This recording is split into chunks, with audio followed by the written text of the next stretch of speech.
it's going to mean now that Donald Trump is giving the go-ahead? Well, from the Canadian perspective, the Keystone XL pipeline was trumpeted and promoted very much by the previous Conservative government here, but was finally stopped by the Obama administration. It was rejected by the Obama administration. And so it had become almost a bit of a non-issue here.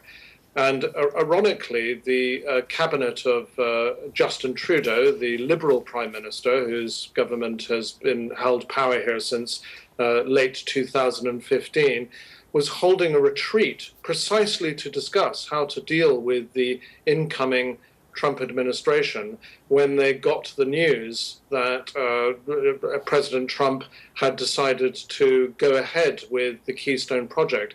Interestingly, they received no notice of this at all.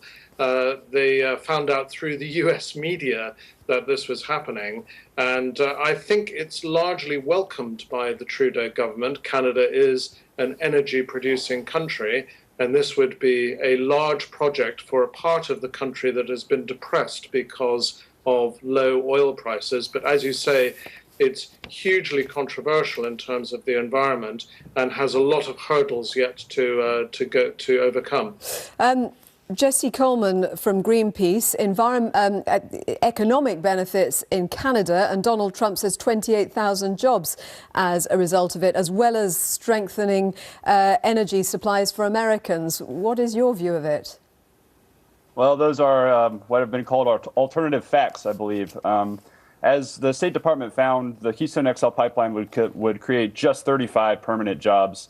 The rest of the jobs are short-term construction work. Well, there's still jobs that would exist, albeit not forever. Yeah, well, yeah, for a very short amount of time. And, you know, the truth of the matter is that in 2016, the solar industry alone created more jobs than the entire fossil fuel industry did in the United States. So it's unnecessary from a jobs perspective. So what reaction are environmental groups like yours going to promise then to this announcement? Well, we will stand with the Standing Rock Sioux, and we'll stand with the other communities that are going to be in the way of these two pipelines. Absolutely, and that's kind of the way that we see, the movement going forward is standing alongside the, many thousands of people that will be getting in the way of these two pipelines and preventing them from being built. And more broadly on Donald Trump's administration and the messages coming out. What's your reaction to what's going on with social media and apparent constraints being put on various groups?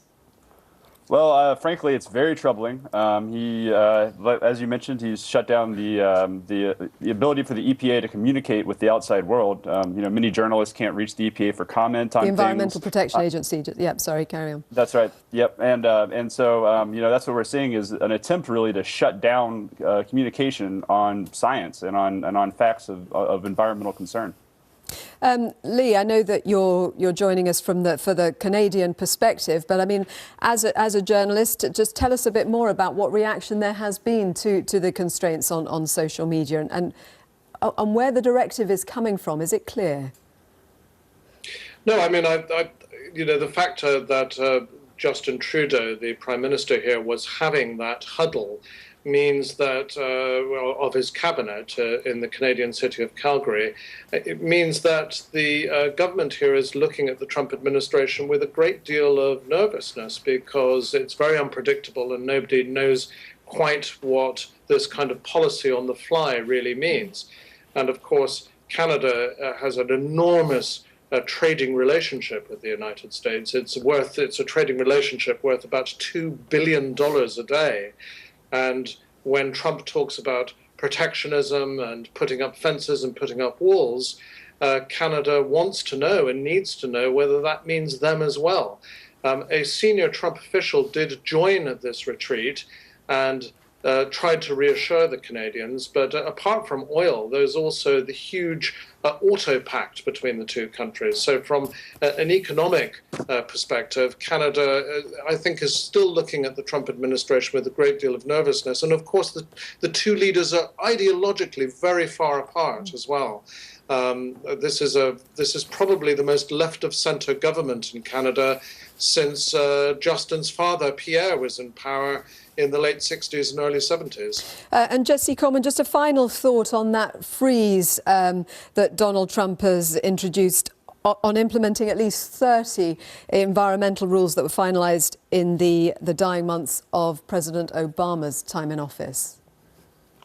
Well, the truth is that the United States is still a country with a very strong rule of law, and there are going to be significant court challenges that we'll have to go through. And I think that there is a very good chance that there is a tremendous amount of overreach by the Trump administration.